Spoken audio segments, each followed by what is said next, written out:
উনুনে কড়া বসিয়েছি। এইবার আমি জল ঢেলে দিচ্ছি কড়ায়।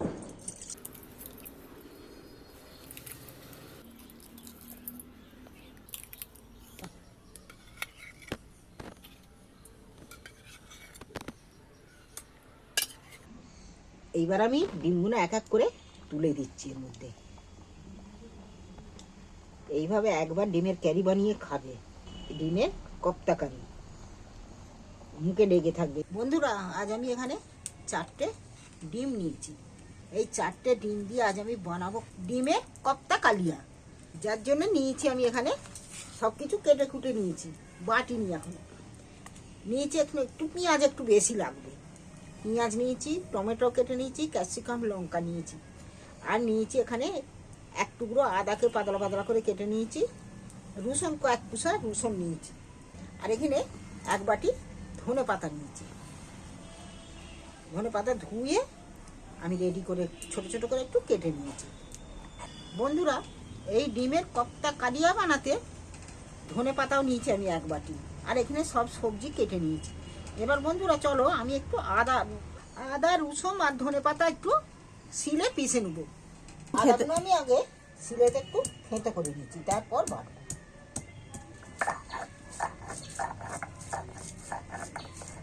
শিলে কিন্তু খুব তাড়াতাড়ি ঝাল মশলা পেশা হয়ে যায়। মিক্সারে একটু আদা রসুন বেশি পরিমাণ হলে তবে ঠিক আছে। আদাটা তুলে নিয়েছি, এবার রসুনটা নেব। রসুনটা বেটে নিচ্ছি। বাটা বলে রসুনটা খুব বাটবুনি, আর ধেঁতো মতো করতে। রসুনটা হয়ে গেল, রসুনটাও তুলে নিই। এইবার আমি এখানে যে ধনে পাতাগুলো নিয়েছি, ধনে পাতাটা আমি একটু শিলের মধ্যে পিষে নেব। এখানে 4টে কাঁচা লঙ্কা নিয়েছি, কাঁচা লঙ্কা শুদ্ধ বেটে নিচ্ছি শিলে।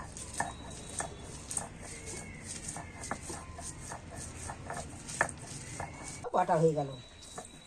কতক্ষণে 2-3 মিনিটে সব বাটা মশলা আমার বাটা হয়ে গেল। এবার আমি এই কাঁচা লঙ্কা ধনে বাটা বাটির মধ্যে তুলে নিচ্ছি। শীতকালে ধনে পাতা যে কোনো রেসিপিতে দাও না কেন, ধনে পাতাটা টেস্টি লাগে সেই রেসিপি। চামচ চাল মুগরা নিয়েছি, আর 1 চামচের মতো পোস্ত নিয়ে নিচ্ছি। এবার আমি এটাকে বেটে নেব।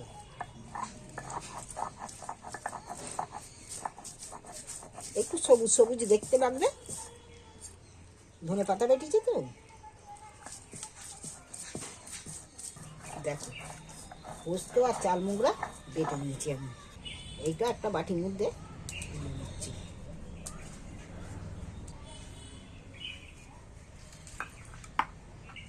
এইবার আমি এখানে একটা বাটি নিয়েছি। আমি যে 4টে ডিম নিয়েছি, ডিমগুলো একটা একটা করে ফাটিয়ে নিচ্ছি।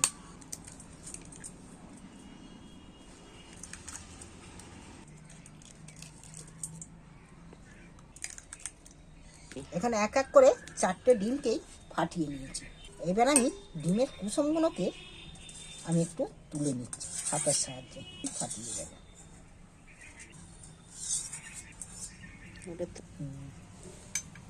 এখানে 4টে কুসুমকেই তুলে নিয়েছি। একটা তার মধ্যে আবার ফেটে গেল। যাক, ফেটে গেছে, অসুবিধা নেই।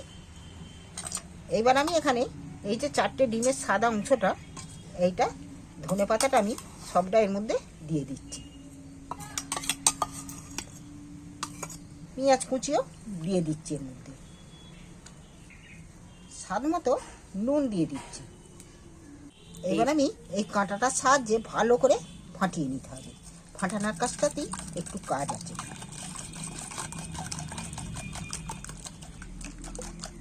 দেখো, ভালোভাবে ফাটিয়ে নিয়েছি, একদম মিক্সড হয়ে গেছে। এইবার আমি এখানে 4টে বাটি নিয়েছি। 4টে বাটিতেই একটু একটু করে সর্ষের তেল আমি দিয়ে দিচ্ছি।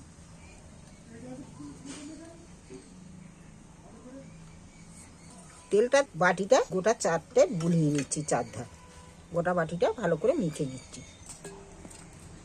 এবার আমি এই ডিম সাদা অংশটা যে ধনেপাতা দিয়ে মেখে রেখেছি, এবার 4টে বাটিতেই আমি চাপিয়ে দিচ্ছি অল্প অল্প করে।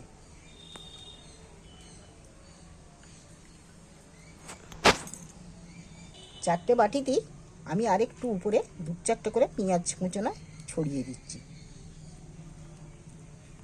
উনুনে কড়া বসিয়েছি, এইবার আমি জল ঢেলে দিচ্ছি কড়ায়।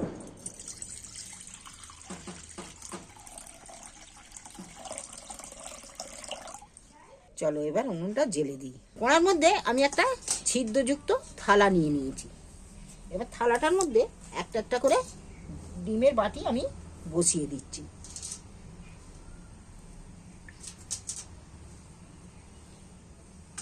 এই ক্ষেত্রে এবার একটু বেশি করে জাল দিতে হবে, জোরে।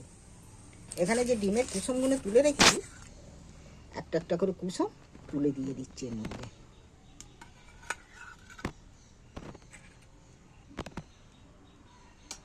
যেটা ফেটে গিয়েছিল ফাটাটা এর মধ্যে। এইবার আমি এখানে একটা থালা নিয়ে আরো একটা চাপা দিয়ে দিই।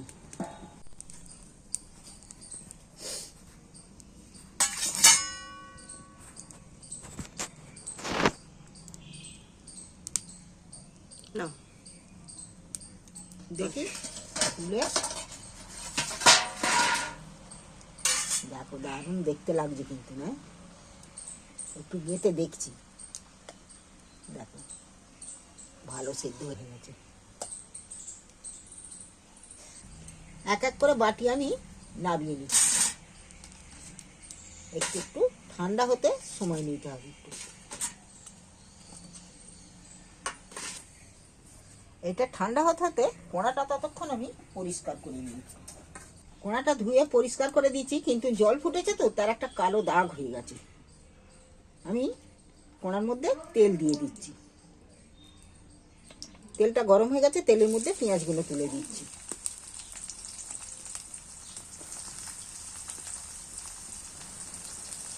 পেঁয়াজটার মধ্যে সামান্য একটু নুন দিয়ে দিচ্ছি, তাহলে পেঁয়াজটা তাড়াতাড়ি নরম হয়ে যাবে।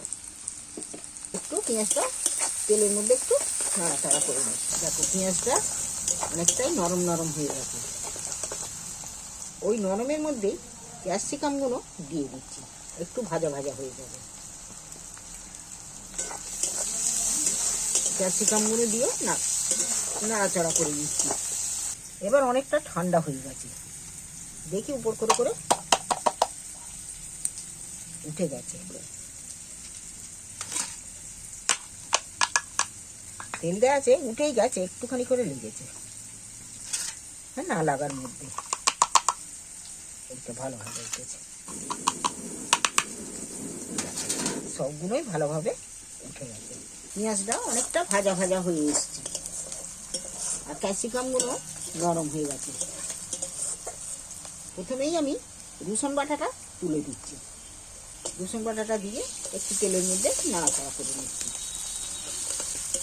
রসুনটা সেন্ট উঠে গেছে, এইবার দিচ্ছি আদা বাটা।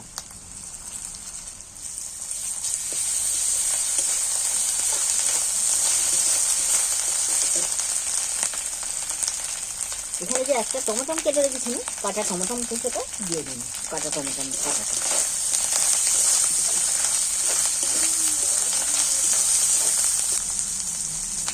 সামান্য একটু জল দিয়ে দিচ্ছি।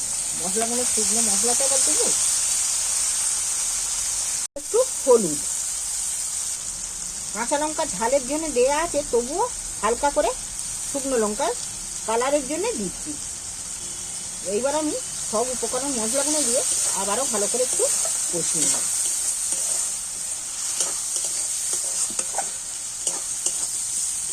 দেখো এখানে পোস্ত আর চালমুগরা যে বেটে রেখেছি, সেই পোস্ত আর চালমুগরা বাটাটা দিয়ে দিচ্ছি এর মধ্যে। এটাকে এবার ভালো করে কষিয়ে নেব।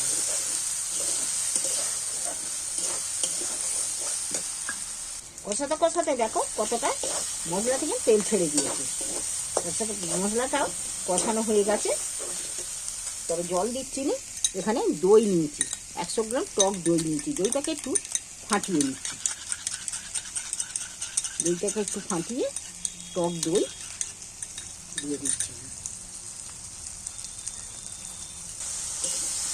আমি টক দইটা দিয়ে আবার একটু নাড়াচাড়া করে একটু কষিয়ে নিচ্ছি। আর সেই পোস্ত ধোয়া জলটা বাটি একটু দিয়ে দিচ্ছি। এইবার একটু ভালো করে কষিয়ে নেব।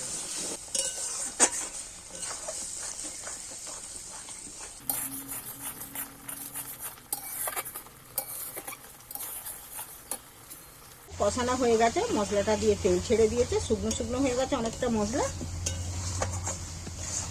এইবার কিন্তু আমি জল দিয়ে দিচ্ছি সাইড দিয়ে।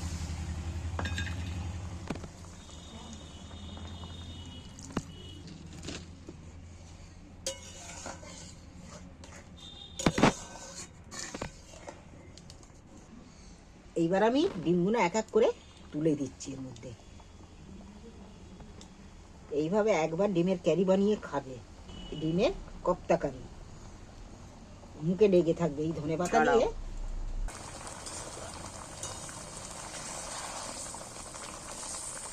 দেখো ডিমের কোপ্তা কারি আমার রেডি। এইভাবে একবার বানিয়ে নিয়ে খেতে পারো। একটা রেসিপি থাকলে ভাতে রুটিতে আর কিছু লাগবে না। দেখছো যেমন দেখতে হয়েছে,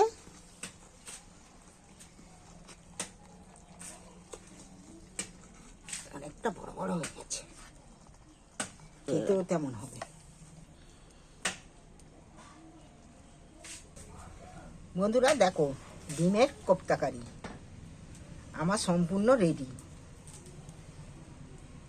ডিমের এই কোপ্তা কারি থাকলে তোমাদের আর কিছু লাগবে না, ভাতে রুটিতে তোমাদের সবের পছন্দের মতো খাবার হবে, প্রত্যেকটা বাচ্চা প্রিয় হবে। তোমাদের ভালো লাগলে চ্যানেলটা অবশ্যই সাবস্ক্রাইবার করে দিও। আর বানিয়ে খেয়ে, এই সময় ধনেপাতা আছে, অবশ্যই এইভাবে বানিয়ে খেয়ে দেখবে। এখন শীতের সবজি ধনেপাতা সবই পাওয়া যাবে, একবার বানিয়ে এইভাবে খেয়ে দেখবে। ভালো লাগলে কমেন্ট করে জানাবে যে কেমন খেলে।